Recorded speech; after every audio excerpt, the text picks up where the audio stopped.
Hi everyone, my name is Abel Gray Cantoma from GREYTEST Design Consults. This is my WhatsApp contact. You can reach me on this number or call me on any of these numbers, okay? Alright, on this episode we are actually going to be continuing with some very great tools in our YQ arc. Okay, so the first is the handrail. So I will type in LG and I will press enter. And I press enter, you can see a handrail. This one is actually diagonal, and then this one is actually just straight. So all I need to do is just to click on OK, or I can specify the height of the rail, specify the diameter of the handrail, the extent of the handrail. All of this information I can just type it in. Now, for example, if I try to increase this by 1200, it is going to increase in height by the time I click it and it appears on the window. So all I need to do right now is just to click on OK, and I will click on my first point and then I click on the second point. Now you can see the handrails has actually been generated. So it's very simple. Similarly, all I need to do is to type my LG and press enter again. This time around, let's say I want to make this diagonal. Okay, so all I need to do now is to click on OK, and I will select here. You can see, for example, if I have a line that goes along this path, I can just follow it and you can see that will be generated for me automatically. Okay, so it is actually as simple as that. Alright, the next one works just like the way you have your explode. It works similarly to explode. For example, if I have a rectangle, it will always come in the form of a block. If I click here, you can see everything is actually joined together.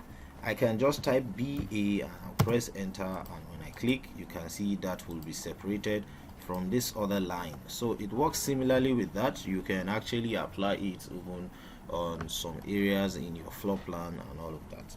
So it helps you to separate them from each other. Okay, and then the next one on the list is actually the chest plan. Okay, so the chest plan now. So with the chest plan, you can actually use it to achieve something like this. So if I type YG and I press enter, I'll click on the first corner, click on the second point, and then I will right click. Once I right click, you can see it will go along the direction or along the path. So if I go this way, the right direction, it goes with me, and then I can drop it.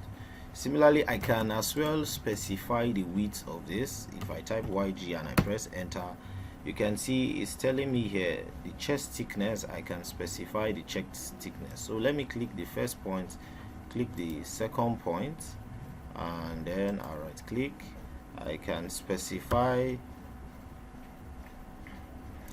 the thickness of that chest point, but what we have here is actually 600. As you can see, the thickness is 600. I can specify however whatever thickness I want. So if I click on this or I type T and I press enter, it brings me to where the thickness is. I can reduce the thickness to whatever thickness. So if I make it 450, I can click the first point and then I'll click the second point and then I'll right click.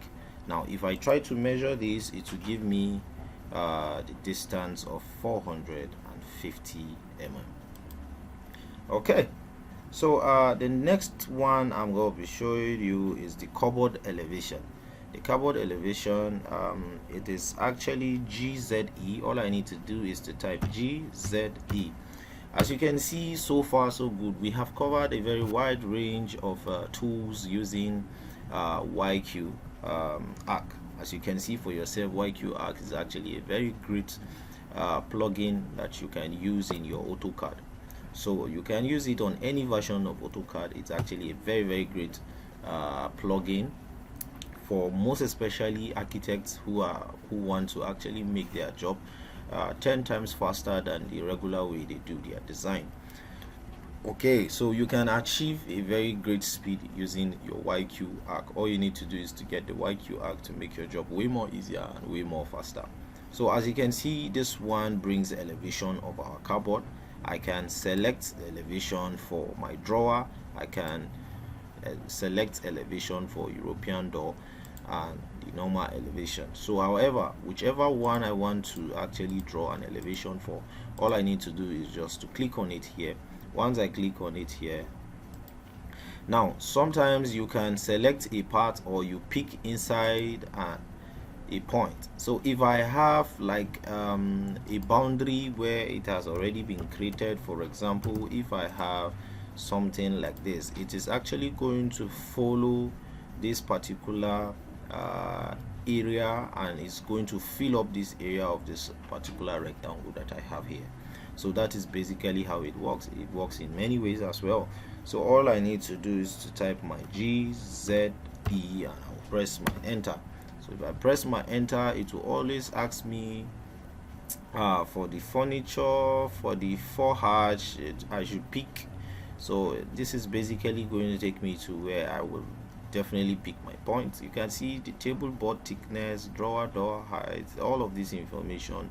You can take out your time and fill it in properly, and then all you need to do is just to click on OK, and it will tell me pick an inserted point. So if I click here as that point, it will actually fill up this particular rectangle for me. So this is basically how to come up with your cupboard elevation. And then the next thing I'm going to be showing you right here, it's actually the cylinder shadow, which is YZX.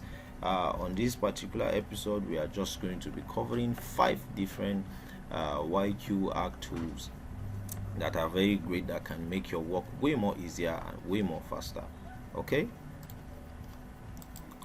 Right, so on this episode, the cylinder shadow is what I'm going to be doing. I'm just going to have like a rectangle here. I will type my BA for super break, and I will select the rectangle and I will right click. You can see all has been broken.